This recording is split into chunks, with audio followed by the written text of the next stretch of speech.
एक basic C diagram जो थे हम लोगों ने कल भी डिस्कस की थी, उसी डायग्राम से स्टार्ट करेंगे ताकि आप लोगों को आइडिया हो कि उसमें कौन सी चीजें भी रह गई हैं जिनको हमने डिस्कस कर। आपको याद होगा कि जब मैंने मेसोफिलिक सेल्स करवाए थे तो वहां पे मैंने लाइट और डार्क रिएक्शन का एक बहुत माइनर सा डिफरेंस आप लोगों को बताया था कि जो लाइट रिएक्शन है वो थैलाकॉइड मेम्ब्रेन में हो रहा होता है।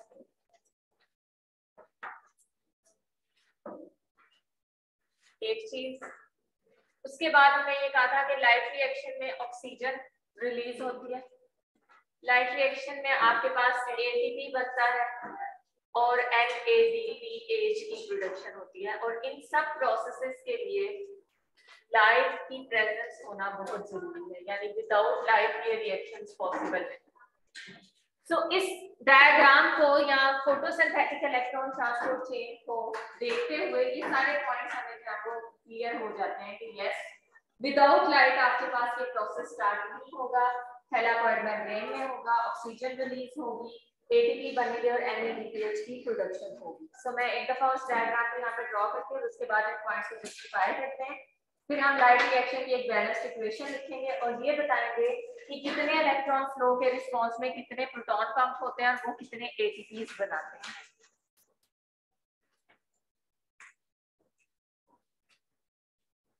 तो सबसे पहले हम किस कॉम्प्लेक्स को ड्रॉ करेंगे?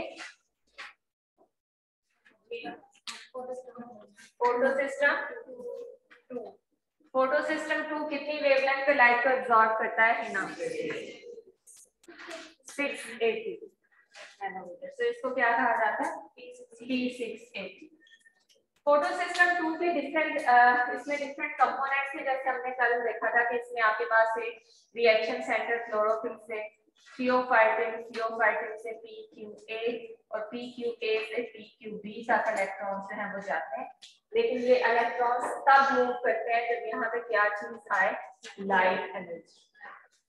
तो लाइट के रिस्पांस में इलेक्ट्रॉन यहाँ से PQB तक जाएंगे और PQB इलेक्ट्रॉन को एक्सेप्ट करने के बाद, रिड्यूस होने के बाद इस कॉम्प्लेक्स को छोड़ के कहाँ पे आ जाती है? Thylakoid membrane. क्यों थैलाकॉइड मेम्ब्रेन में आती है? आप लोगों से मैंने डिस्कस किया था कि इसकी नेचर लिपोफिलिक है। ये लिपोफिलिक और इसके अलावा मोबाइल है।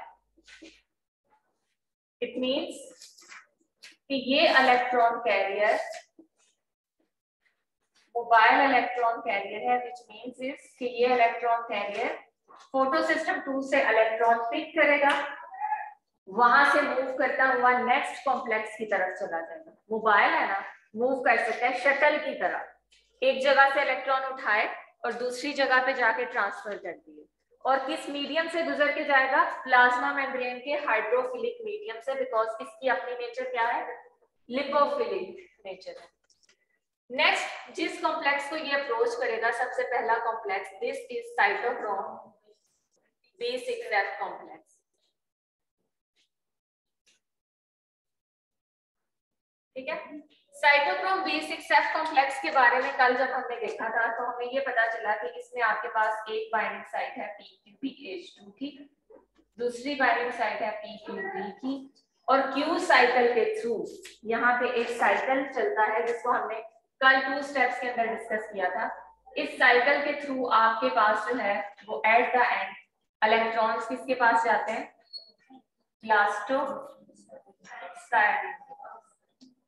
ठीक है, और इस रिएक्शन के रिस्पांस में आपके पास PQB फ्री फॉर्म में रिलीज हो जाती है। बैलेंस केमिकल इक्वेशन में यही देखा था ना, और साथ ये देखा था कि इस प्रोसेस में या इस स्टेप में आपके पास प्रोटॉन्स की पंपिंग थी। कितने प्रोटॉन्स पंप हुए थे?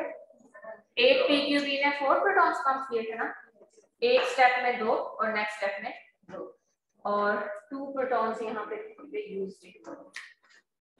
तो ये आपके पास एक प्रोटॉन पंप हो गया। अब इलेक्ट्रॉन्स इस टाइम कहाँ पे हैं? प्लास्टोसाइनिन। प्लास्टोसाइनिन भी एक मोबाइल इलेक्ट्रॉन कैरियर है। Again this is a mobile electron carrier, which means कि ये यहाँ से मूव कर सकता है और किसी दूसरे कॉम्प्लेक्स के पास जाके इलेक्ट्रॉन ट्रांसफर कर सकता है, लेकिन इसकी नेचर क्या है? हाइड्रोफिलिक। इसलिए ये प्लाज्मा मेम्ब्रेन से नहीं गुजरा बल्कि प्लाज्मा मेम्ब्रेन में ये जो फैटी एसिड्स के हाइड्रोफिलिक हेड्स होते हैं इनके साथ अटैच होता है, बिकॉज इसकी अपनी नेचर क्या है, हाइड्रोफिलिक नेचर। क्लियर हुआ ये पॉइंट? नेक्स्ट आपके पास अब यहाँ पे क्या चीज आएगी, फोटो सिस्टम 1। ये कितनी वेवलेंथ की लाइट एब्सॉर्ब करेगा, 700।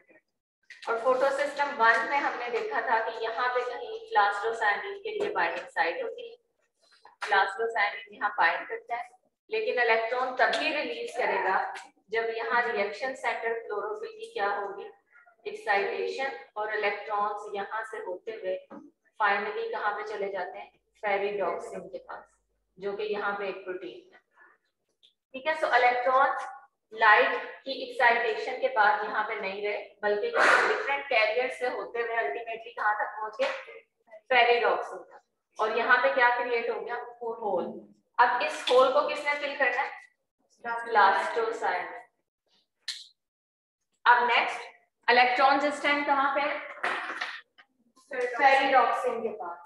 तो इस इलेक्ट्रॉन ट्रांसपोर्ट चेन में नेक्स्ट एक और एंजाइम प्रेजेंट होता है, which is ferredoxin to NADP plus oxido reductase, जो कि क्या करेगा, रिड्यूस्ड फेरिडॉक्सिन से इलेक्ट्रॉन्स लेके NADP प्लस को ट्रांसफर करेगा और उसे रिड्यूस करेगा किसमें, NADPH प्लस प्रोटॉन। सो यहाँ तक हमारे पास लाइट एनर्जी यूज हुई है और NADPH की प्रोडक्शन। ये दो काम हुआ है ना थैलाकॉइड मेम्ब्रेन के अंदर।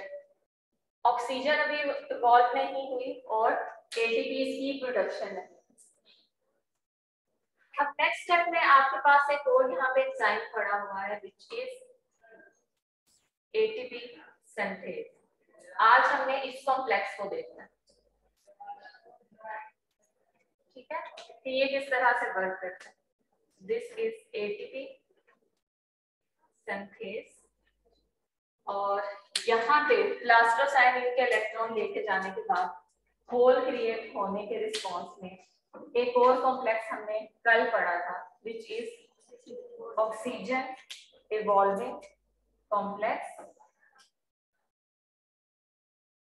जो कि मिनिमम कितने वाटर मॉलिक्यूल यूज करता है, 2। सो 2 से कम वाटर मॉलिक्यूल्स को ये स्प्लिट नहीं कर सकता। ऑक्सीजन को इवॉल्व करता है, प्रोटॉन्स को पंप करता है और इलेक्ट्रॉन्स को आगे पास करता है। अब अगर प्रोसेस 2 वाटर से स्टार्ट करना है तो कितने इलेक्ट्रॉन्स ट्रांसफर होने हैं, 4। तो इसका मतलब है यहाँ पे हमें इसी तरह से इस इलेक्ट्रॉन ट्रांसपोर्ट चेन में 4 इलेक्ट्रॉन्स के हिसाब से इसे सेट करना पड़ेगा। 4 इलेक्ट्रॉन्स के लिए 2 pqb कैरियर्स होंगे, 4 इलेक्ट्रॉन्स को पिक करने के लिए 4 प्लास्टोसाइनिन होंगे। 2 इलेक्ट्रॉन के रिस्पांस में कितने प्रोटॉन पंप हो रहे थे, 4। तो 4 इलेक्ट्रॉन्स के रिस्पांस में कितने होंगे, 8। टोटल कितने प्रोटॉन्स पंप होंगे, 8। और यहाँ से 4 इलेक्ट्रॉन्स जब आगे जाएंगे 4 फेरिडॉक्सिन, यहाँ पे कितने NADPH को प्रोड्यूस करेंगे, 2। सो ऑक्सीजन भी इवॉल्व हो गई। अब एक चीज आपके पास रह गई है, वो क्या है, ATP की प्रोडक्शन। सो आपने एक चीज अपने माइंड में रखनी है कि जो फोटोसिंथेसिस का प्रोसेस है वो हमेशा 2 वाटर मॉलिक्यूल से स्टार्ट होगा। 2 से कम वाटर मॉलिक्यूल्स इस प्रोसेस को स्टार्ट नहीं कर सकते। थ्योरेटिकली बेशक हम लिखते हैं कि 2 इलेक्ट्रॉन्स का ट्रांसफर, लेकिन हमेशा जो ट्रांसफर हम एक्चुअली देखते हैं कितने इलेक्ट्रॉन्स का होता है, 4 का, बिकॉज स्प्लिटिंग आपकी हमेशा 2 वाटर मॉलिक्यूल्स की होती है। सो हम कह सकते हैं कि इस पूरे ऑक्सीजन को इवॉल्व करने वाला या फोटोसिंथेसिस का ये जो लाइट रिएक्शन है जिसमें स्टार्ट 2 वाटर मॉलिक्यूल से हो रहा है और 2 NADPH प्रोड्यूस हो रहा है, ये डोनर और ये आपके पास क्या है, एक्सेप्टर, जिसने इलेक्ट्रॉन को एक्सेप्ट किया। लेकिन डोनर और एक्सेप्टर के दरमियान ये जो कॉम्प्लेक्सेस प्रेजेंट है, इन्होंने क्या किया, इलेक्ट्रॉन्स को ट्रांसफर करने के साथ साथ 12 प्रोटॉन्स को स्ट्रोमा से कहां पे भेज दिया? ल्यूमेन में। ये साइड आपकी थैलाकॉइड ल्यूमेन है। अगर आप लोगों को याद हो कि मैंने जब क्लोरोप्लास्ट का स्ट्रक्चर बताया था तो उसमें इस तरह से थैलाकॉइड्स हैं वो आप लोगों को दिखाए थे कि ये ग्रेना की फॉर्म में अरेंज होते हैं। ये क्लोरोप्लास्ट के स्ट्रक्चर याद है? तो ये जो आपके पास इंडिविजुअल ये स्ट्रक्चर है दिस इज थैलाकॉइड, और इस थैलाकॉइड की ये मेम्ब्रेन है जो मैंने यहाँ पे ड्रॉ किया ना, एक्चुअली वो ये मेम्ब्रेन है। सो फोटोसिस्टम 2 और ये कॉम्प्लेक्सेस यहाँ पे प्रेजेंट है, और जो प्रोटॉन पंपिंग होती है वो इस डायरेक्शन में होती है, ल्यूमेन वाली साइड। तो अब अगर मैं प्रोटॉन यहाँ पे आपको बाहर वाली साइड पे दिखा रही हूँ तो आपको पता होना चाहिए कि एक्चुअली प्रोटॉन्स यहाँ पे मूव कर रहे हैं ल्यूमेन में, और कहाँ से मूव कर रहे हैं? स्ट्रोमा।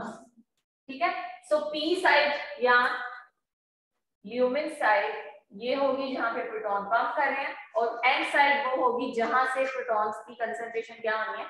कम होनी है। तो अब मैंने पी और एन साइड जब लिखना है तो आपको पता होना चाहिए कि क्लोरोप्लास्ट या थैलाकॉइड में ये कौन सी साइड है। तो this is P side and this is an side. और टोटल अगर हम प्रोटॉन्स कैलकुलेट करें तो इस प्रोसेस के दौरान टोटल नंबर ऑफ प्रोटॉन्स कितने पंप हो रहे हैं? 12। और कितने पंप्स हैं यहाँ पे? 2। एक प्रोटॉन पंप आपके पास है ऑक्सीजन इवॉल्विंग कॉम्प्लेक्स, जो कि 2 वाटर मॉलिक्यूल से जब ये प्रोसेस स्टार्ट होगा तो कितने प्रोटॉन्स पंप करेगा? 4। और दूसरी तरफ आपके पास है साइटोक्रोम B6H कॉम्प्लेक्स, जो कि 4 इलेक्ट्रॉन्स को ट्रांसफर करने के दौरान कितने प्रोटॉन पंप करता है? 8। तो टोटल जो प्रोटॉन्स पंप हो रहे हैं these are 12। अब इन प्रोटॉन्स ने करना क्या है? ये प्रोटॉन्स पंप क्यों हुए हैं?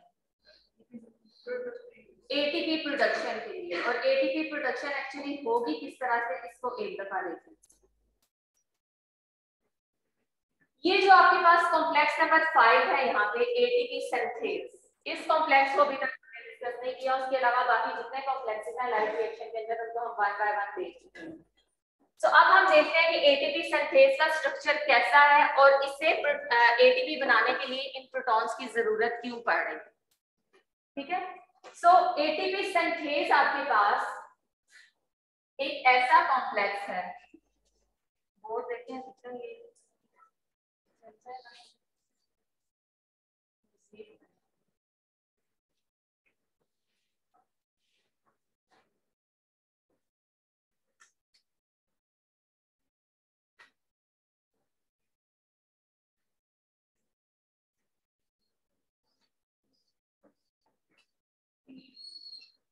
ये वैसे मुझे असाइनमेंट देनी चाहिए थी बायोएनर्जेटिक्स वाले बच्चों कि वो ये टॉपिक करवाना।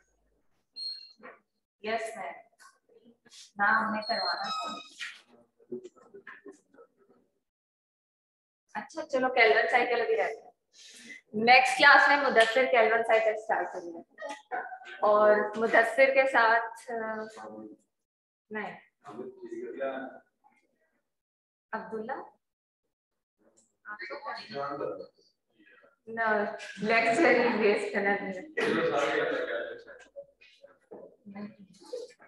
अच्छा मुदस्सिर आप तैयार करके आओगे और आपके साथ हाँ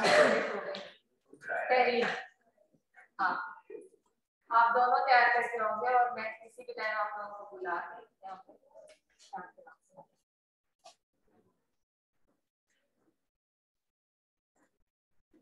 अच्छा बच्चों ये आपके पास एटीपी सिंथेज है, उसके सब यूनिट्स में मैं इस टाइम नहीं जा रही, इतनी डिटेल में नहीं डिस्कस करूंगी क्योंकि ये हम लोग ज्यादा डिस्कस करते हैं बायोएनर्जेटिक्स में। जिन बच्चों ने अभी नहीं पढ़ा उनको वहां पे मैं डिटेल से पढ़ाऊंगी, लेकिन अभी आप लोगों को ये पता होना चाहिए कि इसमें टोटल 2 सब यूनिट्स होते हैं। ठीक है, एक सब यूनिट है F0 और दूसरा सब यूनिट है F1। F0 इसकी ओलिगोमाइसिन के साथ एफिनिटी की वजह से इसे O लिख के बताया जाता है। F1 क्योंकि ये पहला सब यूनिट था जो आइडेंटिफाई हुआ था, तो इसलिए 1 और नॉट में कोई ज्यादा डिफरेंस नहीं। अब टोटल अगर आप इसमें देखें तो इसमें नॉर्मली हमारे पास ये जो F1 कॉम्प्लेक्स है इस F1 कॉम्प्लेक्स के अंदर दिस पोर्शन इज F1, जो कि मेम्ब्रेन के अंदर एम्बेड नहीं होता, बल्कि ये उस साइड में होता है जहां पे एटीपी की प्रोडक्शन होती है, एंड साइड। ठीक है, जोन सी भी आपकी एंड साइड होगी, वहां पे कौन सा पोर्शन प्रेजेंट होगा इस कॉम्प्लेक्स का? F1। और F0 वाला जो पोर्शन है ये हमेशा मेम्ब्रेन के अंदर एम्बेड हुआ होगा, चाहे वो थैलाकॉइड मेम्ब्रेन है या माइटोकॉन्ड्रियल मेम्ब्रेन। तो इस केस में आप लोग देख रहे हैं कि मैंने जो कॉम्प्लेक्स ड्रॉ किया है उसमें भी F0 पोर्शन मैंने मेम्ब्रेन के अंदर रखा है, और इसकी ये वाली जो साइड है जहां पे एक्चुअली जो एक मोटर की तरह है जो रोटेट करती है और उसके बाद एटीपी को प्रोड्यूस करती है, इसको मैंने किस साइड पे रखा है? एंड साइड पे रखा है। तो ये हमेशा एंड साइड पे रहता है।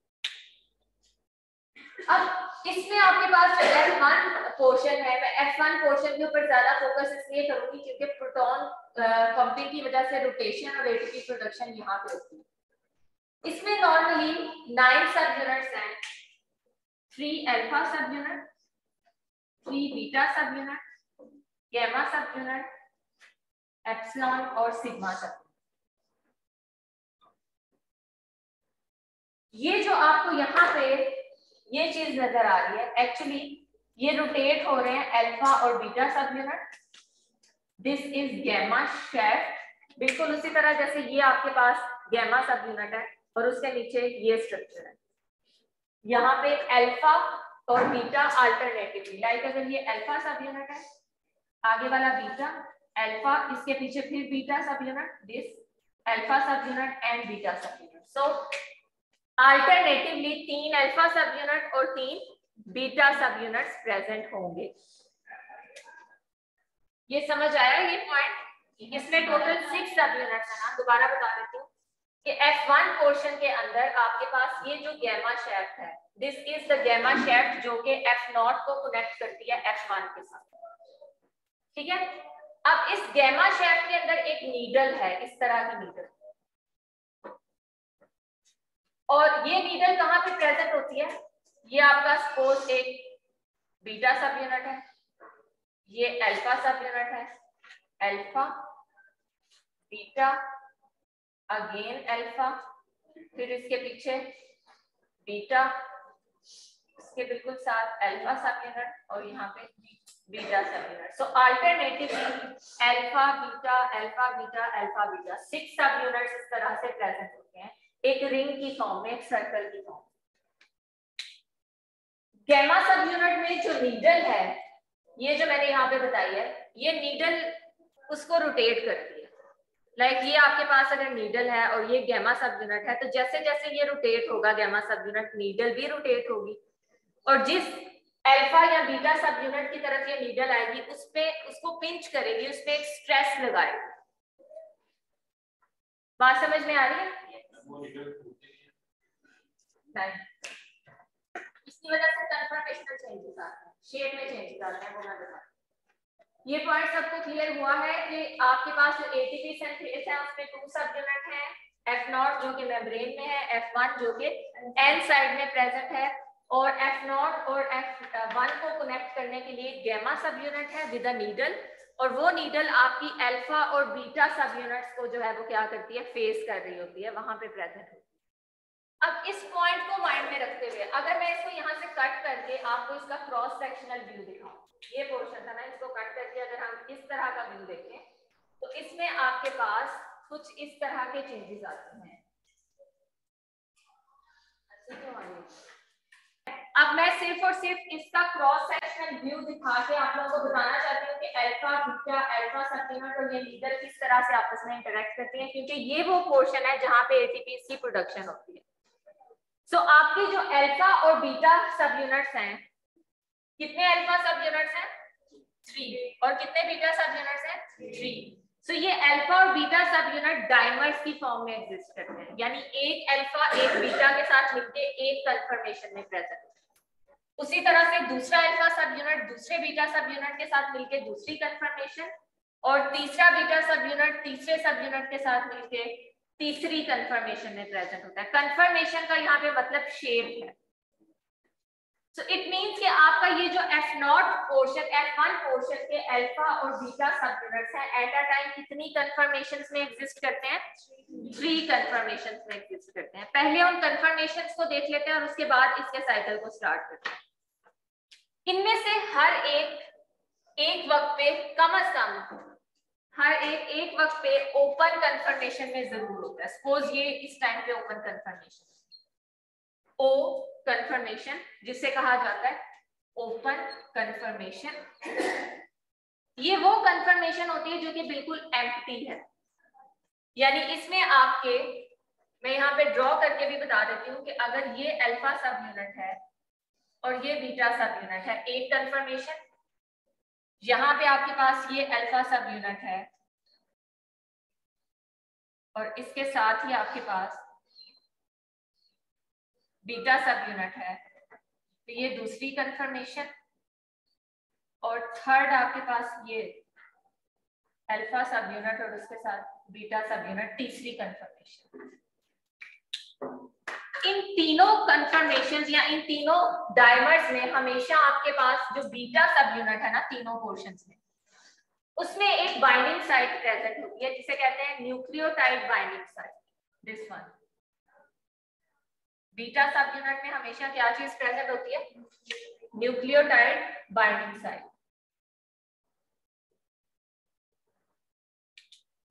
ओपन कंफर्मेशन ऐसी कंफर्मेशन होती है जो कि loose conformation, sorry, open conformation ऐसी कंफर्मेशन होती है जो कि एम्प्टी कंफर्मेशन है, यानी इस टाइम पे यहाँ पे कोई भी न्यूक्लियोटाइड बाइंड नहीं हो सकता, ये अलाउ ही नहीं करती। इसका मतलब है कि अगर इस सब यूनिट की ओपन कंफर्मेशन है तो उसकी बीटा सब यूनिट के साथ कोई न्यूक्लियोटाइड अटैच नहीं।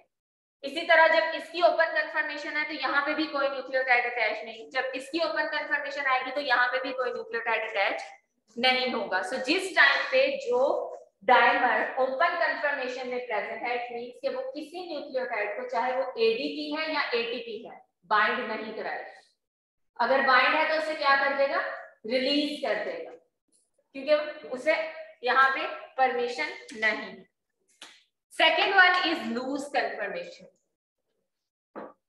लूज कंफर्मेशन ऐसी कंफर्मेशन होती है जिसमें आपकी ये जो बाइंडिंग पॉकेट है, यहाँ पे एडीपी और इनऑर्गेनिक फॉस्फेट एडजस्ट हो सकते हैं। यानी इस केस में आपकी बाइंडिंग साइट पे कौन सा न्यूक्लियोटाइड अटैच करेगा? एडीपी प्लस इनऑर्गेनिक फॉस्फेट, इसके अलावा कोई और बाइंड नहीं करता। थर्ड कंफर्मेशन आपके पास आती है टाइट कंफर्मेशन। टाइट कंफर्मेशन में क्या होता है कि आपका ये जो एडीपी और इनऑर्गेनिक फॉस्फेट हैं, जो कि पहले कुछ डिस्टेंस पे थे, एक दूसरे को अप्रोच करते हैं और इनके दरमियान बॉन्ड फॉर्मेशन हो जाती है। ठीक है, सो जो एडीपी और इनऑर्गेनिक फॉस्फेट प्रीवियसली लिंक्ड नहीं थे, अब वो केमिकली क्या हो जाते हैं? लिंक्ड हो जाते हैं, और इस कंफर्मेशन में आपका ये जो न्यूक्लियोटाइड है ये किसमें कन्वर्ट हो जाता है? एटीपी में। समझ आ रहा है? सो अब अगर आप इन कंफर्मेशंस को माइंड में रखें और मैं एक साइकिल आप लोगों के सामने छोटा सा यहाँ पे ड्रॉ करूं कि सपोज किसी टाइम पे ये ओ कंफर्मेशन में था, ठीक है, ये लूज कंफर्मेशन में था और ये टाइट कंफर्मेशन में था, तो इसका मतलब है कि ये वाला सब यूनिट एम्प्टी था, ये वाला सब यूनिट एडीपी और इनऑर्गेनिक फॉस्फेट के साथ था, और ये वाला एटीपी के साथ था। अब होता क्या है कि जब इस पी साइड से प्रोटॉन्स वापस आते हैं इस पोर्शन से, यहाँ पे आपके पास जो एटीपी सिंथेज है, इसके F0 पोर्शन में एक चैनल है जहां से प्रोटॉन्स को रास्ता मिलता है, वो पी साइड से वापस कहां पे आ जाते हैं? N side. So proton channel कौन से सब यूनिट में प्रेजेंट है? F0 सब यूनिट, और एटीपी प्रोडक्शन कहां पे होती है? F1 सब यूनिट। सो जब आपकी पी साइड से प्रोटॉन्स को एक रूट मिल रहा है, एक रास्ता मिल रहा है जहां से गुजर के वो वापस एन साइड पे आ सकते हैं, तो वो तो वहां से गुजरे हैं। जब प्रोटॉन्स यहां से गुजरते हैं तो प्रोटॉन्स की मूवमेंट के दौरान आपका ये जो गैमा सब यूनिट है ये रोटेट करता है। प्रोटॉन्स की मूवमेंट के दौरान इस गैमा सब यूनिट में क्या होती है? रोटेशन। और इस गैमा सब यूनिट में एक नीडल थी, बताया था ना मैंने। इसका मतलब है कि इसकी रोटेशन की वजह से वो नीडल भी रोटेट होगी। और अगर वो नीडल रोटेट होते होते, सपोज वो पहले यहां पे थी, this one, anti clockwise rotation होगी। सो अब जब ये रोटेट करेगा तो ये नीडल इसके सामने आएगी, एंटी क्लॉकवाइज है ना। सो इसका मतलब है कि अब आपके पास जो कंफर्मेशन टाइट थी जहां पे एटीपी बना हुआ था वो किस में हो जाएगी, ओपन में, क्योंकि नीडल जिस साइड पे होती है उस कंफर्मेशन को किस में कन्वर्ट कर देती है, ओपन कंफर्मेशन में, क्योंकि ये नीडल एक स्ट्रेस है, उसकी बाइंडिंग साइड को जाके पिंच करती है और वहां से न्यूक्लियोटाइड्स क्या कर देती है, निकाल देती है। ठीक है। सो एंटी क्लॉकवाइज मूवमेंट की वजह से आपकी वो फॉर्म जो कि पहले टी थी, वो सब यूनिट या वो डायमर जो कि पहले टी फॉर्म में था वो किस में कन्वर्ट हो जाएगा, ओ फॉर्म में। जो एल में था अब उसने भी कंफर्मेशन चेंज करनी है, बिकॉज इसने कंफर्मेशन चेंज की है तो दो सब यूनिट तो ओ में एग्जिस्ट नहीं कर सकते। सो इसको भी चेंज करनी है और इसको भी चेंज करनी है। ये वाला आएगा टी फॉर्म में और इसके एडीपी और इनऑर्गेनिक फॉस्फेट मिलके किसमें कन्वर्ट हो जाएंगे, एटीपी में, और ये कन्वर्ट हो जाएगा लूज फॉर्म में, यानी जो एम्प्टी था अब वहां पे आके एडीपी और इनऑर्गेनिक फॉस्फेट अटैच होंगे। सो अब क्या हुआ, this is empty, this is tight and this is ADP plus inorganic phosphate। Tight का मतलब है कि यहाँ पे क्या चीज है, ATP। अब दोबारा से एंटी क्लॉकवाइज रोटेशन होनी है।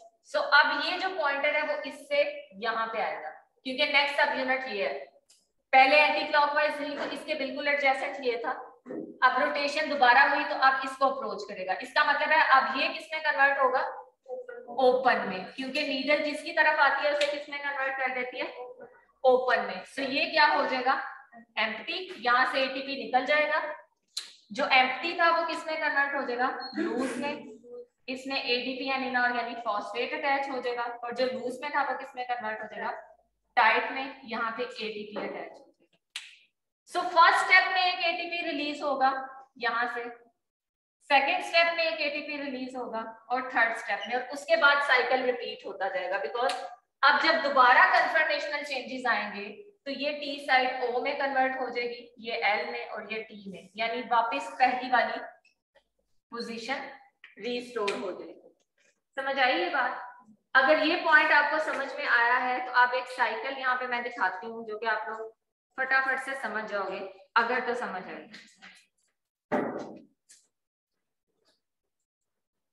ये देख सकते हैं आप, इससे कहते हैं रोटेशनल कैटालिसिस।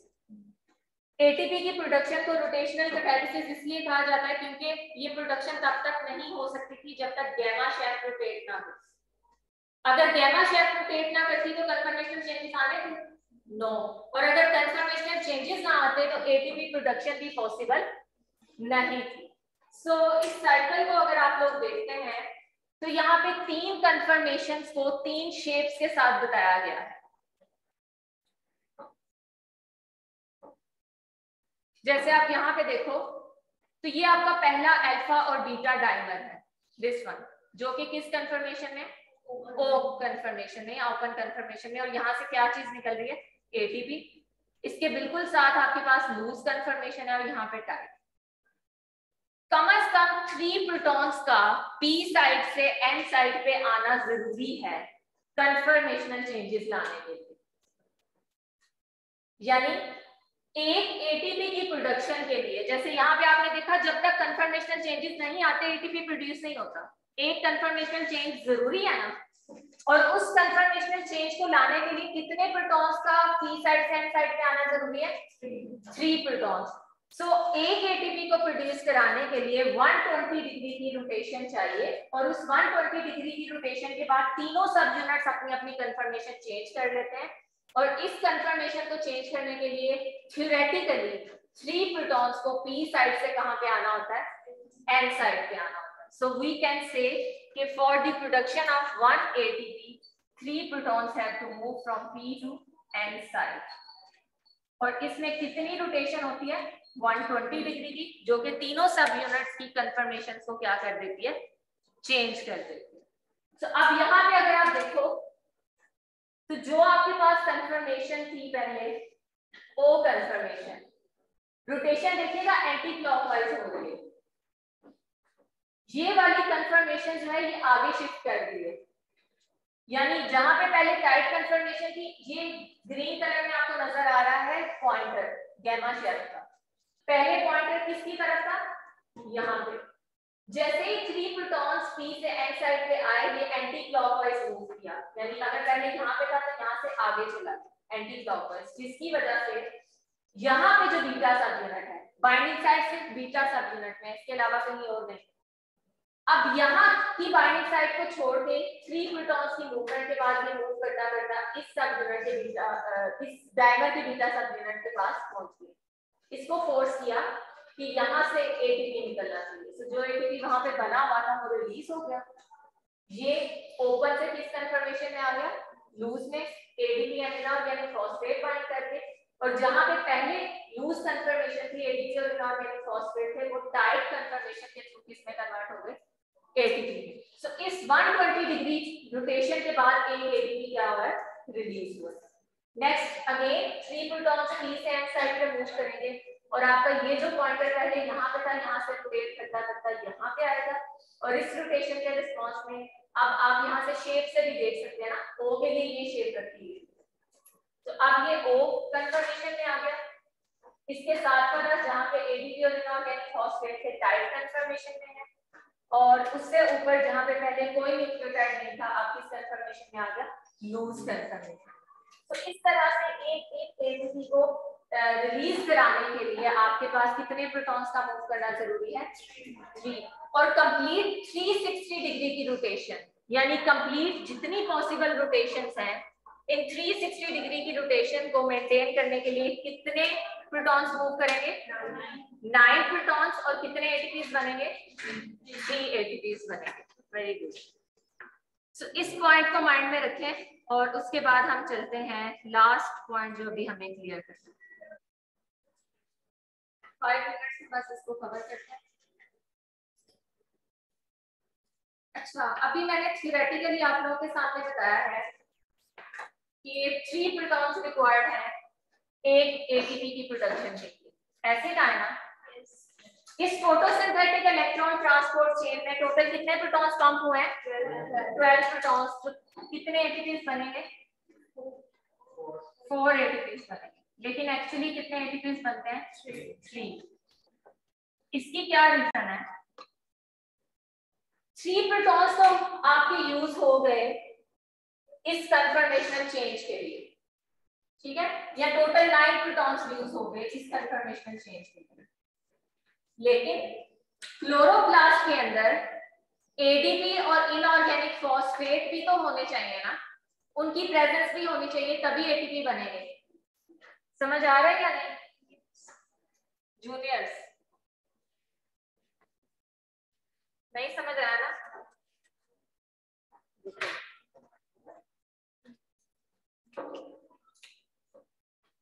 ये अगर आपके पास थैलाकॉइड है और इधर एटीपीज बन गए हैं, आवाज नहीं आए, इधर अगर एटीपीज बनने हैं स्ट्रोमा में, आपकी ये कौन सी साइड है, एन साइड है, तो क्लोरोप्लास्ट के स्ट्रोमा में जब तक एडीपी और इनऑर्गेनिक फॉस्फेट नहीं होंगे, क्या ये कॉम्प्लेक्स एटीपी बना सकता है, नो। सो इसका मतलब है कि इनकी कंसंट्रेशन को मेंटेन करने के लिए अगर कुछ प्रोटॉन्स यूज होते हैं तो वो भी कैलकुलेशंस में ऐड करने चाहिए। तो ये आपके सामने स्लाइड्स में एक डायग्राम है, जिसको पहले मैं यहाँ से बताती हूँ, उसके बाद हम लोग जो है एक बार कैलकुलेशंस दोबारा करते हैं। क्लोरोप्लास्ट के अंदर या थैलाकॉइड के अंदर एडीपी और इनऑर्गेनिक फॉस्फेट की कंसंट्रेशन को मेंटेन रखने के लिए 2 ट्रांसपोर्टर्स, ये जैसे आप यहाँ पे ऑब्जर्व करें, द फर्स्ट ट्रांसपोर्टर इज एंटीपोर्टर, पहला ट्रांसपोर्टर जो आपको नजर आ रहा है दिस वन इज एंटीपोर्टर, ये क्या करता है, एडीपी को सेल के अंदर लेके आता है, एटीपी को बाहर लेके आता है, यानी एडीपी मूव किए, उसके रिस्पांस में एटीपी निकल गए, तो कोई इसमें वो प्रॉब्लम नहीं है, एटीपी जो बन रहे हैं वो वहां से निकल के एडीपी को इनसाइड में है। लेकिन जो दूसरा आपका ट्रांसपोर्टर है दिस इज अ सिंपोर्टर, ये इनऑर्गेनिक फॉस्फेट है पीआर, इनऑर्गेनिक फॉस्फेट को इस कंपार्टमेंट के अंदर लाने के लिए आप देख रहे हैं साथ किसकी हेल्प चाहिए होती है, प्रोटॉन्स की। सो आपकी ये जो थैलाकॉइड मेम्ब्रेन है, अगर इस थैलाकॉइड मेम्ब्रेन को हम ऑब्जर्व करें तो इसका मतलब है यहाँ पे आपके पास दो ट्रांसपोर्टर्स प्रेजेंट हैं, एक एंटीपोर्टर जो कि एडीपी को इनसाइड लेके आता है और एटीपी को क्या करता है, आउटसाइड ले जाता है, ठीक है। और दूसरा ट्रांसपोर्टर आपको इनऑर्गेनिक फॉस्फेट के लिए चाहिए। इनऑर्गेनिक फॉस्फेट या पीआई सेल के अंदर तभी मूव करेंगे जब उसके साथ क्या चीज मूव करेगी, प्रोटॉन मूव करेगा। सो कुछ प्रोटॉन्स यहाँ से इनऑर्गेनिक फॉस्फेट को इनसाइड मूव कराने में यूज हो जाते हैं।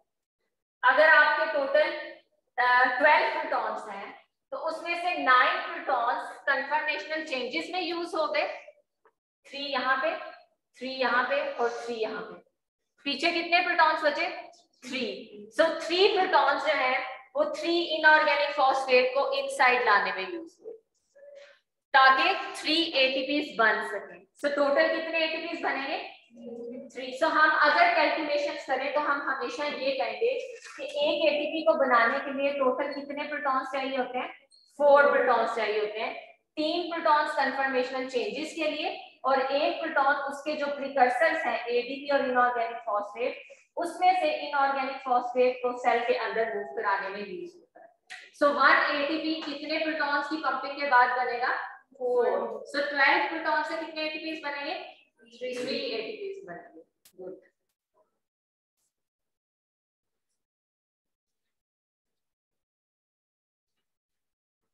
अब बिल्कुल लास्ट एक कॉन्सेप्ट है जिसे आप स्लाइड से ही कवर करोगे and this is about cyclic electron flow. क्या होता है साइक्लिक और नॉन साइक्लिक इलेक्ट्रॉन फ्लो, जल्दी से बताएं।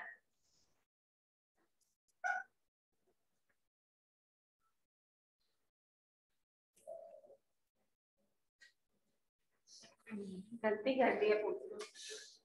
बैक्टीरियल फोटोसिस्टम जब पढ़े थे तो वहां पे मैंने बताया था कि अगर आपकी लाइट की एक्साइटेशन के बाद, यहाँ पे देखिएगा कि अगर लाइट की एक्साइटेशन के बाद इलेक्ट्रॉन एक्साइट होता है और वो किसी चेन से गुजरता गुजरता वापस यहाँ पे आ जाता है तो ये साइक्लिक इलेक्ट्रॉन फ्लो है। लेकिन जैसे हमने फोटोसिंथेटिक इलेक्ट्रॉन ट्रांसपोर्ट चेन में देखा है कि डोनर से इलेक्ट्रॉन एक्सेप्टर के पास चले जाते हैं और फिर एक्सेप्टर का कुछ पता नहीं, वो लेके भाग जाता है। तो इस केस में आपके पास ये कौन सा फ्लो होगा, non cyclic electron flow, because वो इलेक्ट्रॉन वापस उस जगह पे नहीं आ रहे। अब क्लोरोप्लास्ट के अंदर most of the time non cyclic electron transport chain चलती है जिसे जी स्कीम भी कहा जाता है। ये जो आप देख रहे हैं ये जी स्कीम। लेकिन कुछ टाइम पे क्लोरोप्लास्ट इंटेंशनली इस स्कीम को शट डाउन करके एक और स्कीम को ऑन करते हैं which is cyclic electron flow. क्यों करते हैं ये केल्विन साइकिल में बताऊंगी। साइक्लिक इलेक्ट्रॉन, चलो इससे पूछिए साइक्लिक इलेक्ट्रॉन फ्लो में क्या होता है। ये डायग्राम अगर आप देखें वही सारा स्ट्रक्चर वही सब कुछ है। एक्साइटेशन के बाद इलेक्ट्रॉन थियोपोएटिन PQA PQB cytochrome B6 F complex से प्रोटॉन कॉपी करते हुए प्लास्टोसायनिन तक पहुंचे। दूसरी तरफ आपका फोटोसिस्टम 1 उसने एक्साइटेशन के बाद इलेक्ट्रॉन इस इलेक्ट्रॉन ट्रांसपोर्ट चेन में किया, लेकिन फेरिडॉक्सिन तक जाके वो इलेक्ट्रॉन वापस आ गए और यहाँ से जो है वो आगे प्रोटॉन कॉपी कराना शुरू कर दिया। यानी इस केस में आपकी प्लास्टोसायनिन जो है वो कॉन्स्टेंटली इस फोटोसिस्टम के ऊपर जो डेफिशिएंसी ऑफ इलेक्ट्रॉन है उसको उसी इलेक्ट्रॉन से क्या करती जाती है, सेटिस्फाई करती जाती है। यानी फोटोसिस्टम 2 ऐसा यूज नहीं हो रहा, ज्यादा इन्वॉल्वमेंट किसकी है, फोटोसिस्टम 1 की। यहीं से इलेक्ट्रॉन एक्साइट हुए और एक्साइटेशन के बाद आपके पास जो है फेरिडॉक्सिन से इलेक्ट्रॉन वापस प्लास्टोसायनिन तक गए और प्लास्टोसायनिन ने खुद ही उसकी इलेक्ट्रॉन डेफिशिएंसी को पूरा कर दिया। उसने कहीं और से वो इलेक्ट्रॉन्स नहीं लिए बल्कि ये इलेक्ट्रॉन वही थे जो कि यहाँ से एक्साइट होने के बाद फेरिडॉक्सिन तक पहुंचे। ठीक है, तो ऐसा होता क्यों है इसकी यहाँ पे आप देख सकते हैं सॉरी कि इस केस में आपके पास ये वाला जो फेरिडॉक्सिन जो साइटोक्रोम B6F कॉम्प्लेक्स का है तो ये एक्चुअली प्रोटॉन पंप है। जितनी ज्यादा प्रोटॉन पंपिंग होगी उतनी ज्यादा किस चीज की प्रोडक्शन होगी, एटीपी की प्रोडक्शन होगी। सो साइक्लिक इलेक्ट्रॉन फ्लो इसलिए करवाया जाता है कि